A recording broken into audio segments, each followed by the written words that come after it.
여러분 안녕하십니까? 오늘 뉴스데스크는 평소보다 1시간 일찍 시작합니다. 먼저 전해드릴 뉴스는 어젯밤 울산의 주상복합 아파트에서 발생한 대형 화재 소식입니다. 불은 발생 직후 외벽을 타고 순식간에 33층 건물 전체로 번졌는데요.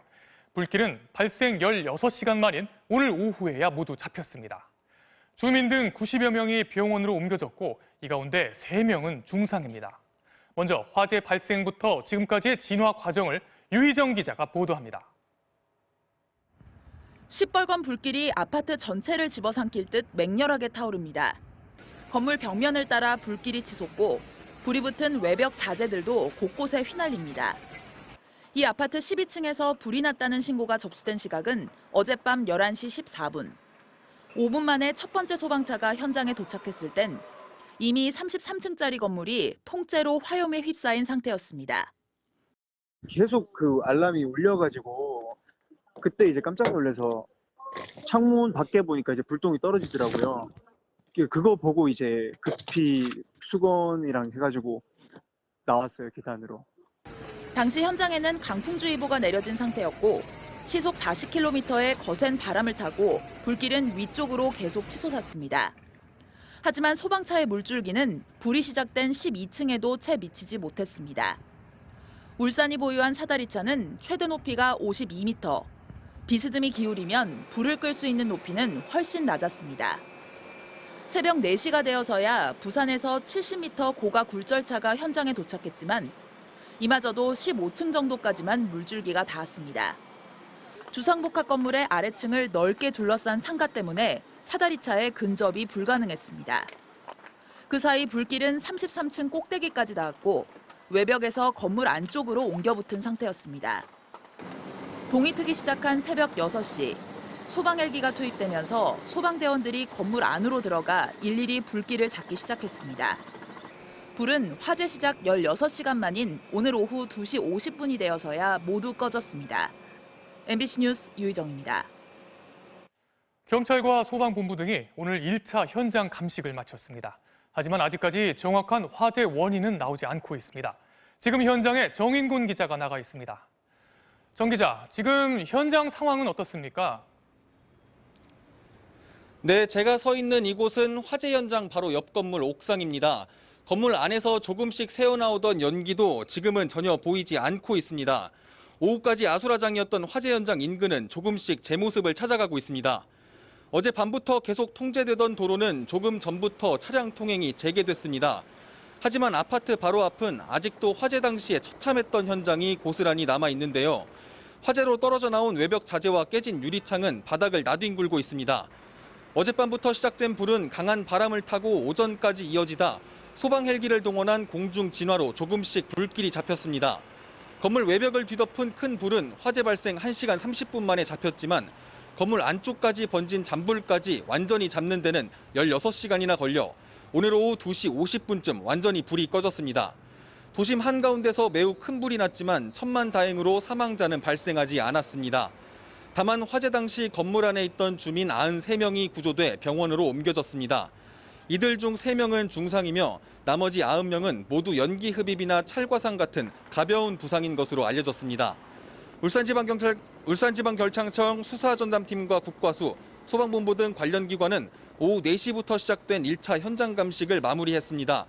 12층으로 추정되는 화재 발화점과 원인 등을 찾는 데 주력했지만 아직까지 정확한 원인을 파악하지는 못했다고 밝혔습니다. 지금까지 울산 남구 달동 사만 아르누보 화재 현장에서 MBC 뉴스 정인곤입니다. 불길이 이렇게 빠르게 번진 데에는 당시 이곳에 강풍주의보가 내려질 정도로 거센 바람이 불었던 게 큰 이유가 됐습니다. 처음 불은 12층에서 시작되는데요. 여기서 튄 불티가 강한 바람을 타고 22층과 최고층인 33층으로 옮겨 붙었고 이렇게 3곳에서 동시에 번지기 시작한 불이 건물의 위아래로 빠르게 확산된 겁니다. 이 때문에 미처 대피하지 못한 주민도 많았는데요. 소방대원들이 33층 전체를 집집마다 일일이 돌면서 밤새 구조 활동을 벌였습니다. 유영재 기자가 취재했습니다. 강풍주의보가 내려진 화재 현장. 당시 최대 순간 풍속은 시속 40km를 기록했습니다. 불이 시작된 지점은 12층으로 추정됩니다. 그런데 불길은 강한 바람을 받으면서 수십 미터를 날아올라 각각 23층과 33층으로 옮겨 붙었고 이렇게 세 지점으로 확산된 불길이 위아래로 급속히 번져 나간 것으로 파악됩니다. 연소 확대가 12층에서 13층 이래 가는 것이 아니라 바로 23층, 33층으로 이렇게. 건물 외장재로 쓰인 알루미늄 복합 패널이 주된 피해 원인이었습니다. 두 장의 알루미늄 사이에 폴리에스테르 같은 단열재를 채워 넣은 뒤 접착제를 바르는 공법인데 이때 접착제는 불에 아주 잘 타는 제품이 사용된 것으로 확인됐다고 소방당국이 밝혔습니다.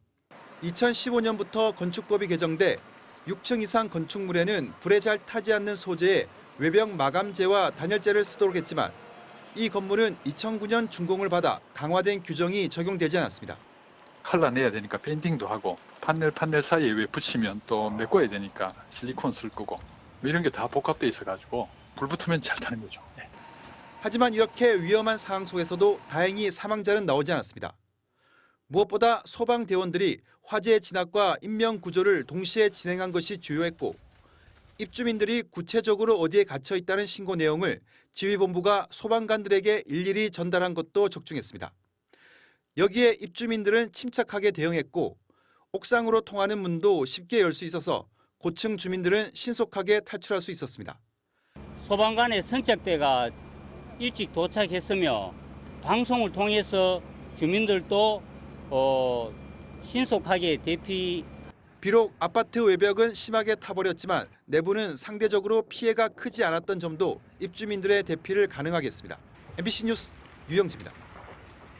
늦은 밤 집에서 쉬고 있던 주민들은 갑작스런 큰 불로 공포에 떨었습니다. 빠르게 밀려오는 불길을 피해 많은 주민들이 한꺼번에 대피하는 긴박한 상황이 벌어졌는데요.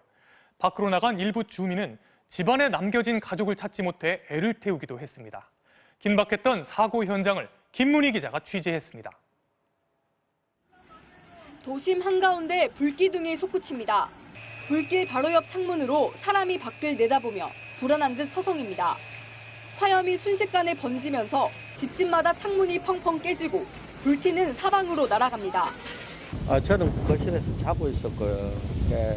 아들이 갑자기 불이 났다 그래서 저희 집은 커튼을 다 쳐놓은 상태인데 커튼을 열어보니까 불이 올라오고 있더라고요. 불이 난 건물일 때는 새까맣게 타버린 건물 외장재와 깨진 유리창 파편으로 뒤덮였습니다. 고층에 살던 주민 40여 명은 옥상으로 재빨리 대피했지만 불도 강한 바람을 받으며 꼭대기층까지 번지는 바람에 아찔한 상황이 되고 말았습니다. 구조를 하러 올라간 소방대원들이 손전등을 이리저리 비추며 대피자들을 찾습니다. 건물 안에 딸이 갇혀 있는데 연락이 끊겼다며 발을 동동 구르던 부모는 소방관이 밖으로 나올 때마다 구조 여부를 확인합니다.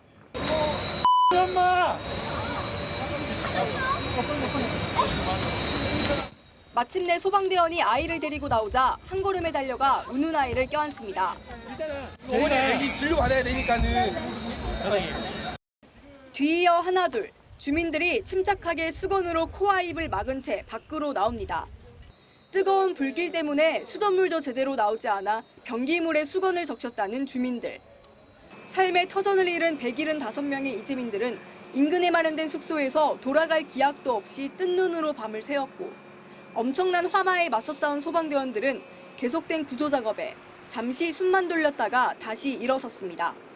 MBC 뉴스 김문희입니다.